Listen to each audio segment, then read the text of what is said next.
The Galactic Council chamber buzzed with the usual mixture of translated languages, creating a symphony of clicks, whistles, and harmonized tones that had become as familiar as breathing to Ambassador Zephyr. The tall, crystalline being adjusted the neural interface that allowed her to communicate with the dozens of species gathered around the massive circular table.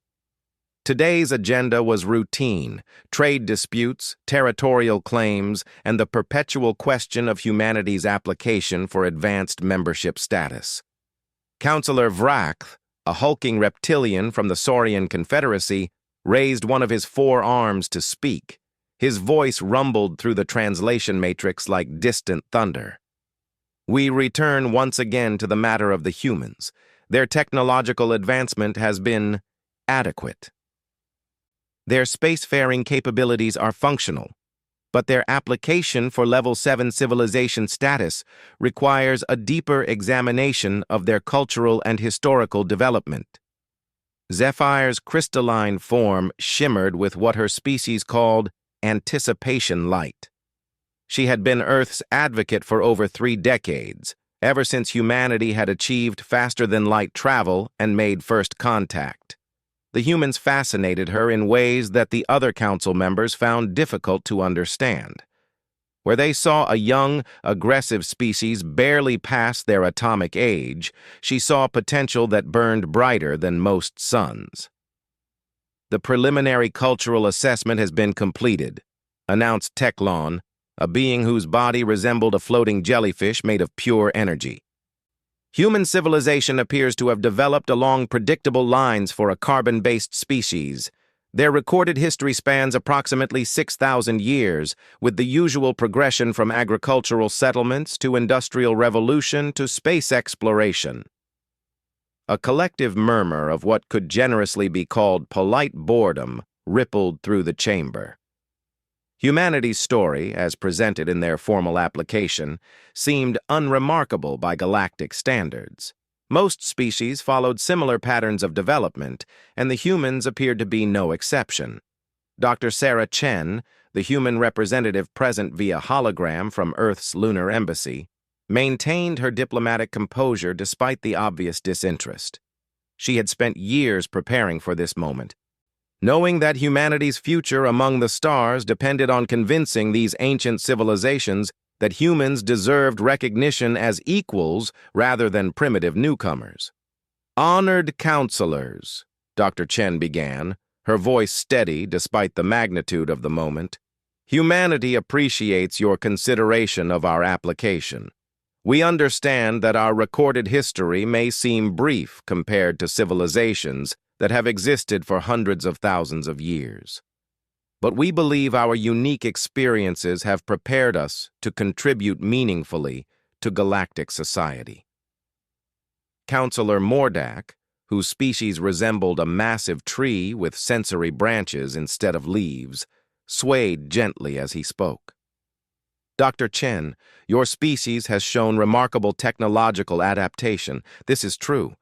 However, our analysis suggests that human civilization has been relatively peaceful throughout most of its history.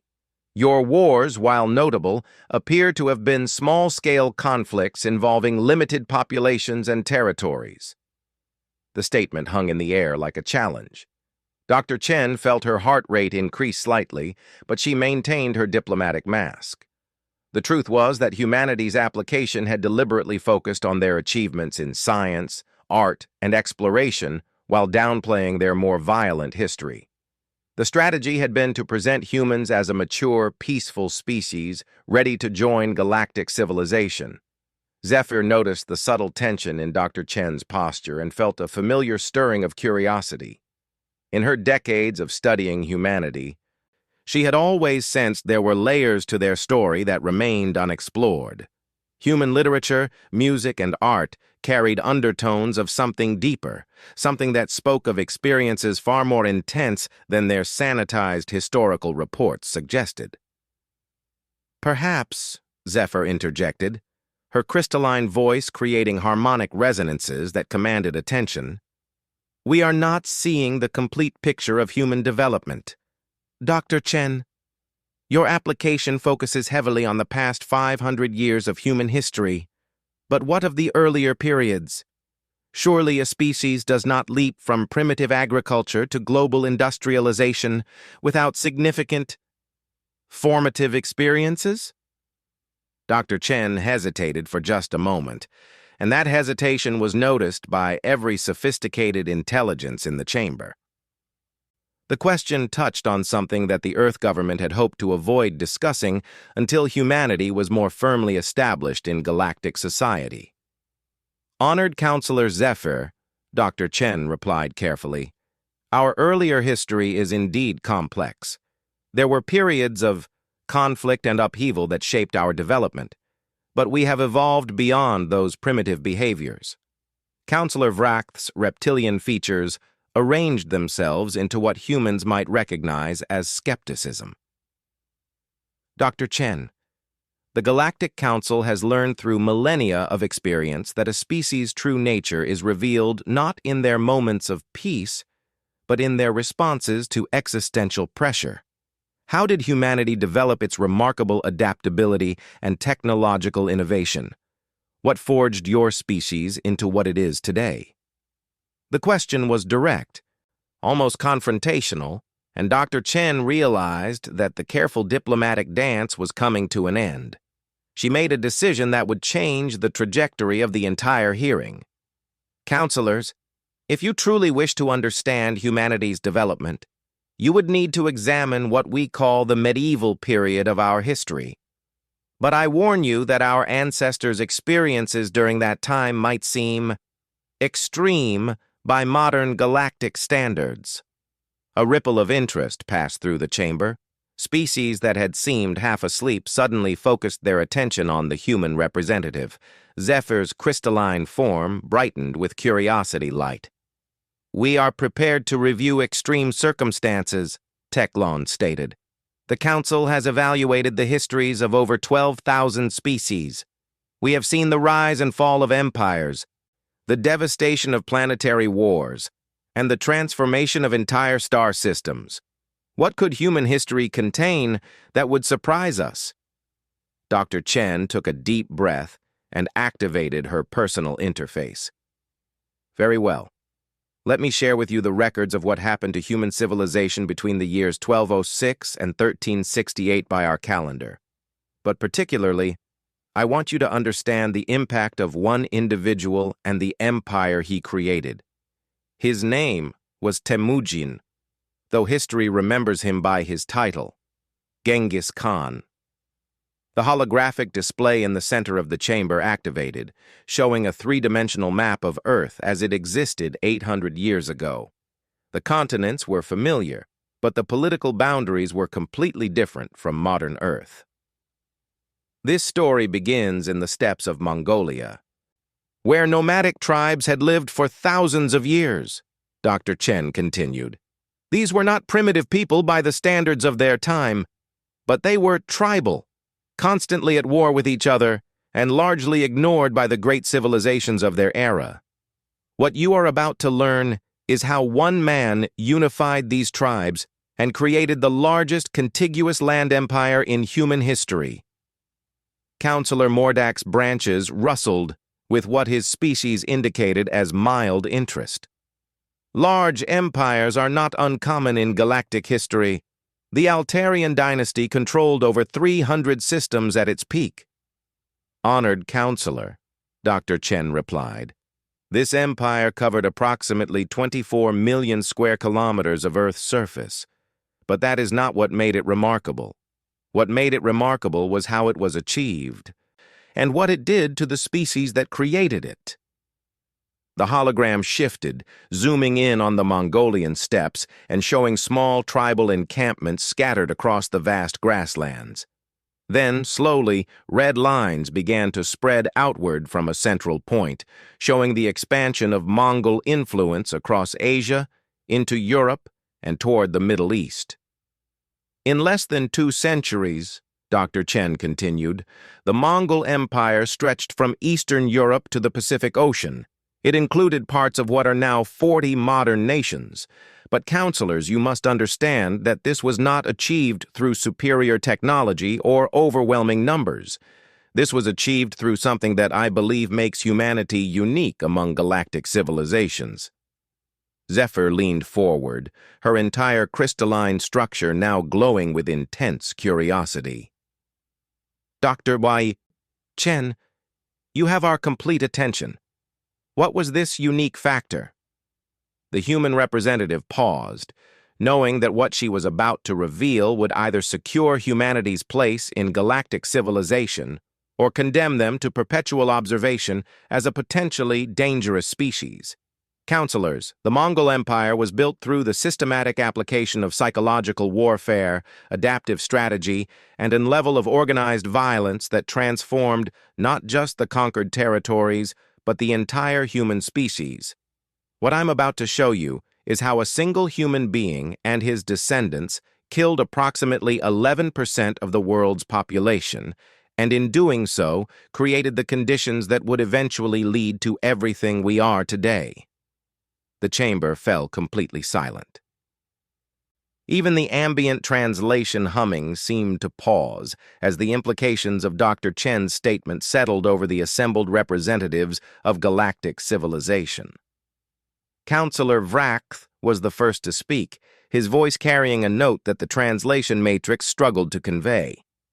Dr. Chen, are you stating that this Genghis Khan was responsible for reducing your species' population by more than 1 in every 10 individuals?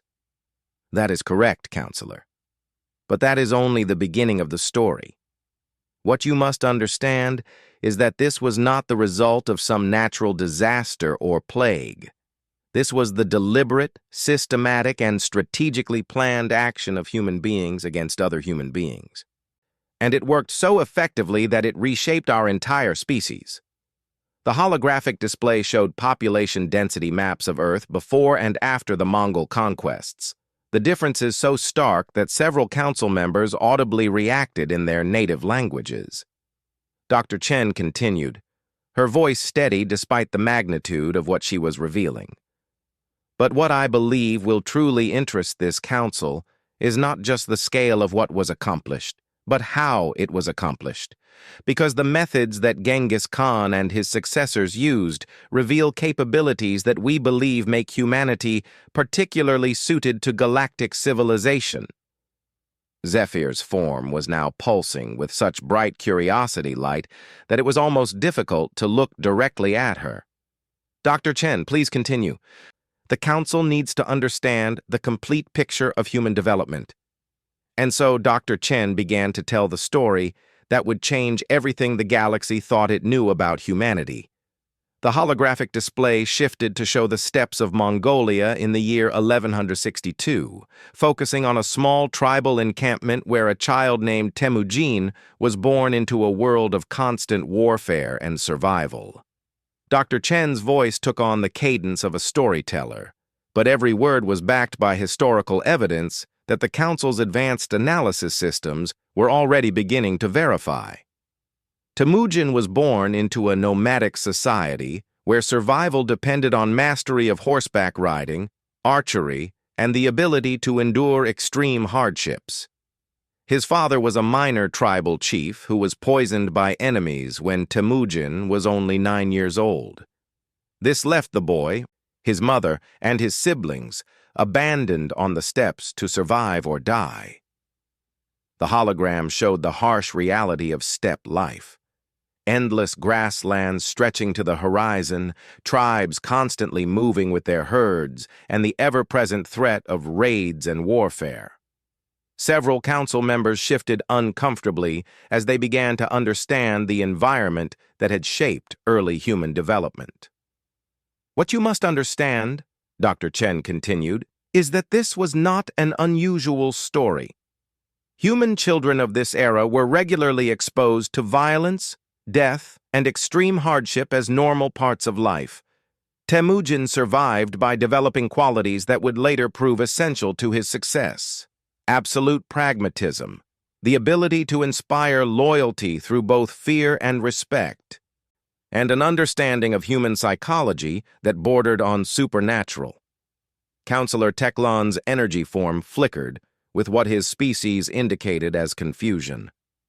Dr. Chen, while childhood hardship is unfortunate, many species have overcome difficult developmental periods. What made this individual significant? What made him significant, Counselor, was how he transformed personal survival into a systematic methodology for conquest.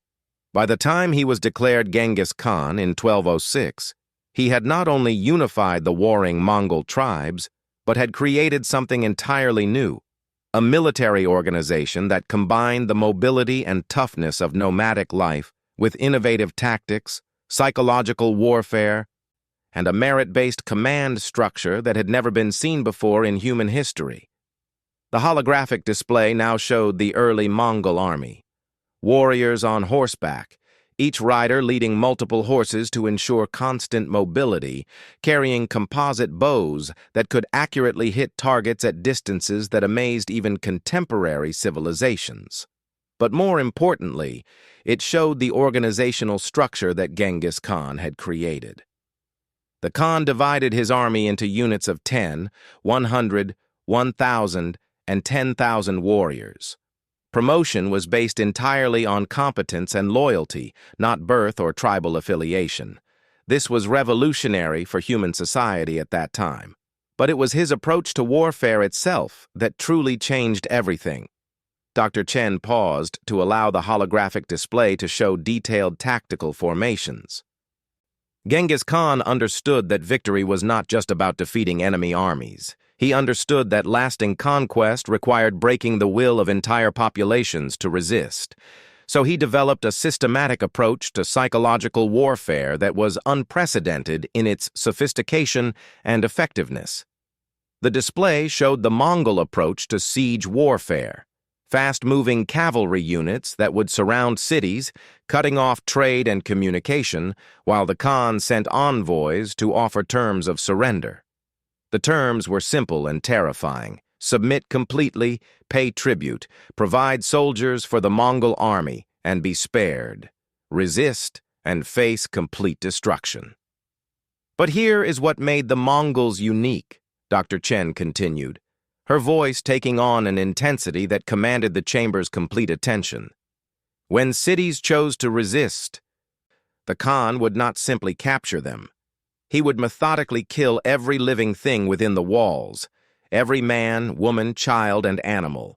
He would then destroy every building, burn every grain store, and salt the earth so that nothing could grow there again. And then he would ensure that survivors in the surrounding areas knew exactly what had happened and why. A profound silence fell over the chamber. Even species that had witnessed planetary wars had rarely encountered such systematic and deliberate destruction.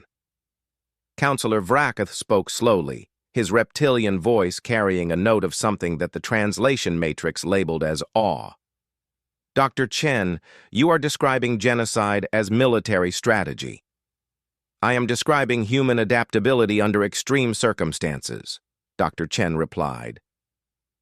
Because what you must understand is that this strategy worked so effectively that most cities simply surrendered when they saw the Mongol Tumans approaching.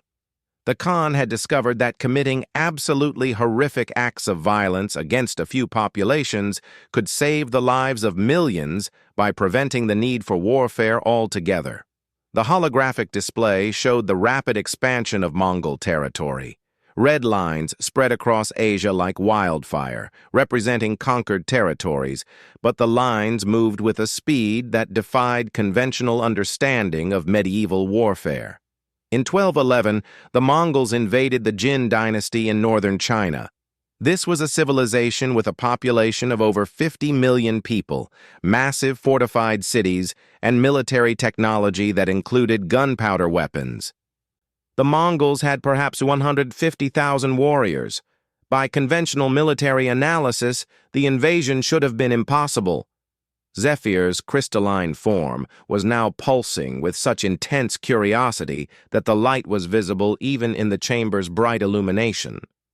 How did such a small force achieve victory against such overwhelming odds? through the systematic application of terror, adaptation, and strategic brilliance that redefined what humans believed was possible, Dr. Chen answered. The Mongols would capture Chinese engineers and force them to build siege weapons. They would capture Chinese administrators and use their knowledge to govern conquered territories. They would capture Chinese soldiers and incorporate them into Mongol armies. Every victory made the next victory easier. The display showed the siege of Zhongdu, the capital of the Jin dynasty, in 1215. The Mongol army had grown from the initial 150,000 to over 400,000 through the incorporation of conquered peoples and captured military technology. But it was not just military adaptation, Dr. Chen continued. Genghis Khan instituted a policy called YAM, a communication system that allowed messages to travel across his empire faster than any previous human civilization had achieved. He established religious tolerance throughout his territories, promoted trade, and created legal codes that applied equally to all subjects regardless of their original ethnicity or culture. Several council members exchanged what their respective species indicated as surprise. The same individual who had systematically murdered entire populations had also created advanced governmental and administrative systems. The Khan understood something that would not be formally recognized by human political theory for another 600 years, Dr. Chen explained. He understood that sustainable empire required not just conquest, but integration. The populations he conquered were not enslaved or oppressed by traditional standards. If they submitted and remained loyal, they were incorporated into the Mongol system and could rise to positions of significant authority. The holographic display now showed the full extent of the Mongol Empire at its peak in 1279. It stretched from Eastern Europe through Russia, across Central Asia, through China, and into Southeast Asia. The scale was so vast that several council members required their translation matrices to confirm the measurements. By the time of Kublai Khan's completion of the conquest of Song dynasty China in 1279, the Mongol Empire controlled the largest contiguous land area in human history. But more importantly, for our discussion today, it had fundamentally transformed human civilization in ways that would influence everything that came after. Counselor Mordak's branches rustled with evident confusion. Dr. Chen, you describe this empire as transformative, but surely it eventually collapsed, like all empires do. What lasting impact could it have had? Counselor, the Mongol Empire created the conditions for the Renaissance, the age of exploration, the scientific revolution, and ultimately the technological advancement that brought humanity to the stars, Dr. Chen replied. The trade routes they established connected East and West in ways that had never existed before. The technologies they spread, the administrative systems they developed, and the genetic mixing of populations they facilitated created the foundation for everything that followed. The display shifted to show trade routes stretching across the known world, with goods, ideas, and technologies flowing along paths that the Mongols had secured and maintained. But there is something else. Something that I believe will be of particular interest to this council, Dr. Chen continued. The Mongol conquests did something to humanity that has never been repeated in our recorded history. They created a selective pressure that favored specific traits: adaptability, strategic thinking, the ability to function in diverse cultural environments, and the psychological resilience to survive and thrive under extreme circumstances. Zephyr leaned forward, her curiosity now mixed with something approaching revelation. Dr. Chen, are you suggesting that these conquests caused evolutionary changes in your species? I am suggesting that they caused cultural and psychological changes that have influenced human development ever since. The populations that survived the Mongol period were those who could adapt rapidly to changing circumstances, who could cooperate with former enemies when necessary, and who could maintain their cultural identity while functioning within larger, more complex systems. Dr. Chen activated a new display showing population genetics across Asia and Europe before and after the Mongol period. Recent genetic analysis suggests that approximately 0.5% of the current human population carries genetic markers that trace back to Genghis Khan and his immediate descendants. But more importantly, the survivors of the Mongol period had been selected for traits that would prove essential for humanity's later technological and social development. The chamber was completely silent now, as the assembled representatives of galactic civilization began to understand the implications of what they were hearing. But counselors, Dr. Chen concluded, this is only the beginning of the story. Because what the Mongol Empire created was not just a brief period of conquest and integration. It created the template that humans would use, consciously and unconsciously, for every subsequent period of expansion and development. The qualities that allowed Genghis Khan to build his empire are the same qualities that allowed humans to survive their industrial revolutions, their world wars, and ultimately to reach the stars. The holographic display faded, leaving the council chamber in a silence that was filled with the weight of revelation and the growing understanding that they had severely underestimated the species that sought to join their ranks. The silence in the council chamber stretched for nearly a full minute, an eternity in diplomatic time. When Councillor Vrath finally spoke, his reptilian voice carried a weight that had not been present at the beginning of the session. Dr. Chen, the implications of what you have shared require careful consideration. You are suggesting that humanity's capacity for adaptation and strategic thinking was forged through a period of systematic violence that eliminated populations incapable of rapid cultural evolution. I am suggesting, Dr. Chen replied carefully, that humanity's defining characteristics were shaped by surviving circumstances that required unprecedented flexibility, cooperation, and strategic innovation. The Mongol period was not unique in human history for its violence, but it was unique for the scale of its impact and the systemic changes it created. Zephyr's crystalline form had dimmed to a thoughtful amber glow as her species processed complex information. Dr. Chen, you mentioned that this was only the beginning of the story. Please continue. Dr. Chen nodded and reactivated the holographic display. The Mongol Empire eventually fragmented as all empires do, but the template it had established continued to influence human development. The qualities it had selected for, both culturally and genetically, became the foundation for humanity's next phase of expansion. The display showed Europe in the 15th and 16th centuries, with small ships beginning to venture beyond coastal waters into unknown oceans. The Age of Exploration, which began approximately 200 years after the height of Mongol power, was driven by individuals who possessed the same core qualities that had made the Mongol conquests possible.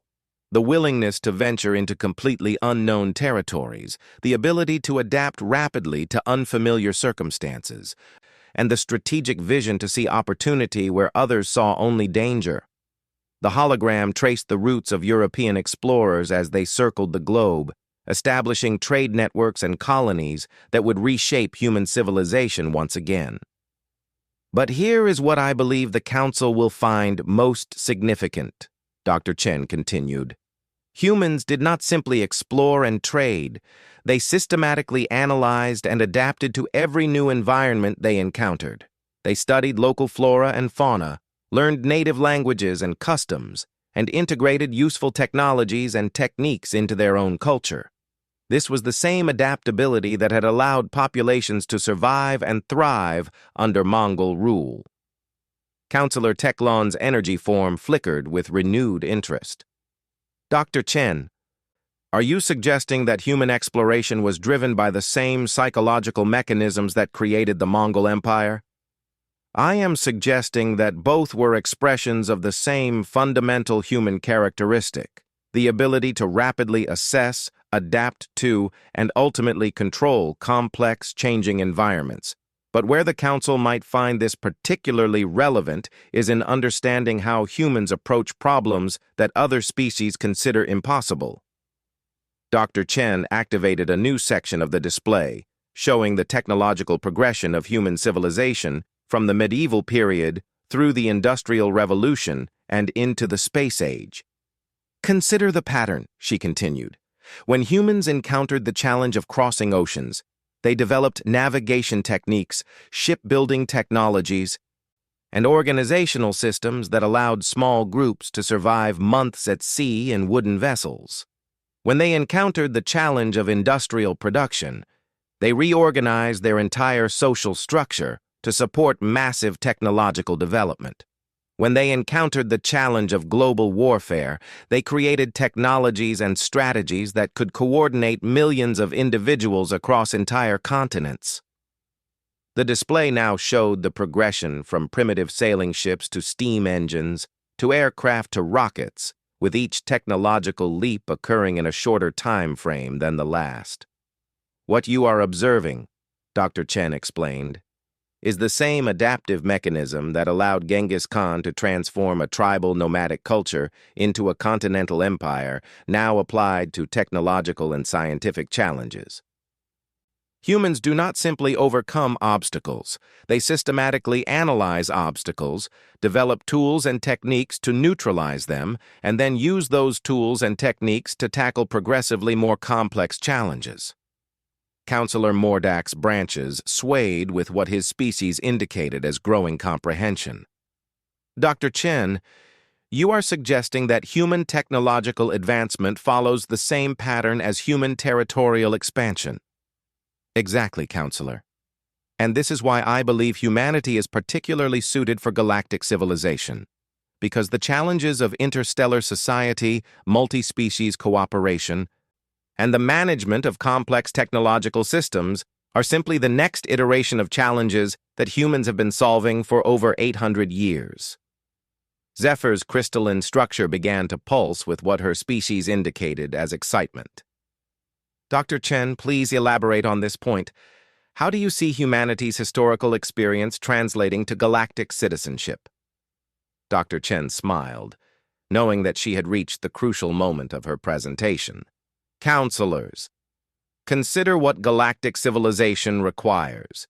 It requires species to maintain their individual cultural identities while cooperating within larger, more complex systems.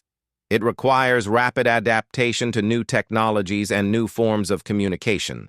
It requires the ability to understand and work with beings whose psychology and motivations may be completely alien. And it requires the strategic vision to see long-term benefits that may require short-term sacrifices. The holographic display now showed scenes from human history. Mongol administrators governing Chinese cities, European traders establishing relationships with Asian and African cultures, and modern humans working together in international space programs. Every one of these requirements, Dr. Chen continued, is something that humans have been practicing since the Mongol period. The same psychological flexibility that allowed Chinese engineers to work for Mongol Khans and Mongol generals to adopt Chinese military technologies is what allows modern humans to rapidly adapt to new social and technological environments. The display shifted to show contemporary human space missions, multinational crews working together on orbital stations, human scientists collaborating with researchers from dozens of different cultures, and human diplomats negotiating complex international agreements. But there is one more aspect of human psychology that I believe makes us particularly valuable to galactic civilization, Dr. Chen said, her voice taking on a note of pride that she could no longer entirely suppress. Humans have learned to channel the same qualities that made us capable of unprecedented destruction into unprecedented creation and cooperation. The final section of the display showed humanity's achievements in art, science, and exploration, the construction of massive architectural projects, the development of technologies that had eliminated diseases and extended human lifespans, and the creation of communication networks that connected every human settlement on Earth. The strategic thinking that allowed Genghis Khan to coordinate campaigns across continents is the same strategic thinking that allowed humans to coordinate global responses to planetary challenges. The adaptability that allowed Mongol populations to function in dozens of different cultural environments is the same adaptability that allows humans to rapidly learn and integrate new technologies. The psychological resilience that allowed humans to survive and thrive under extreme circumstances is the same resilience that has driven human exploration and innovation for centuries. Dr. Chen paused, allowing the full weight of her argument to settle over the chamber. Counselors, humanity does not seek to join galactic civilization as a primitive species looking for guidance. We seek to join as a species that has spent nearly a millennium developing exactly the qualities that interstellar society requires.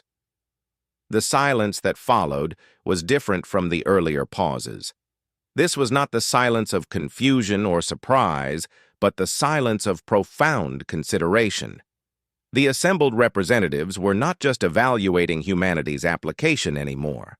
They were reconsidering their fundamental assumptions about what made a species suitable for advanced galactic citizenship. Finally, Counselor Vracath spoke, his reptilian voice carrying a note of respect that had been entirely absent at the beginning of the session. Dr. Chen, the Council requires time to fully analyze the implications of what you have shared. But I must ask, if humans are capable of the systematic violence you have described, what assurance can you provide that humanity will not pose a threat to galactic peace? Dr. Chen had been expecting this question, and her answer came without hesitation. Counselor, the same history that demonstrates humanity's capacity for violence also demonstrates our capacity for growth and self-regulation. The institutions that humans have developed to prevent another Mongol-scale conquest are the same institutions that allow us to cooperate on planetary and interplanetary scales. We learn to channel our adaptive capabilities toward creation rather than destruction because we learn that creation serves our long-term survival interests more effectively than destruction. She activated one final display, showing the decline in large-scale warfare among humans over the past several centuries, despite massive population growth and technological advancement. The qualities that made Genghis Khan's conquests possible have not disappeared from human psychology, Dr. Chen concluded. They have been refined, channeled, and directed toward challenges that benefit our entire species and, we hope, galactic civilization as a whole. We offer not the promise of a peaceful species that will never cause problems, but the promise of an adaptable species that learns from its experiences and applies those lessons to increasingly complex challenges. Zephyr's crystalline form was now glowing with such intensity that it commanded the attention of the entire chamber. Counselors, I move that humanity's application be elevated to priority review status. The Council has clearly underestimated both the complexity of human development and the relevance of their historical experience to galactic society. A murmur of agreement rippled through the chamber, as species that had dismissed humanity as unremarkable began to understand that they had been evaluating only the surface of a much deeper and more significant story. Dr. Chen maintained her diplomatic composure, but internally she allowed herself a moment of satisfaction. Humanity's greatest shame had become the key to their greatest opportunity. The same history that they had tried to hide had proven to be exactly what galactic civilization needed to understand about the species that had emerged from the steppes of Mongolia to reach for the stars. The vote, when it came, was unanimous. Humanity's application for advanced galactic citizenship was approved, not despite their violent history, but because of their proven ability to learn, adapt, and grow from even their darkest experiences. The species that had once conquered Earth through systematic violence would now help to build a civilization that spanned the galaxy.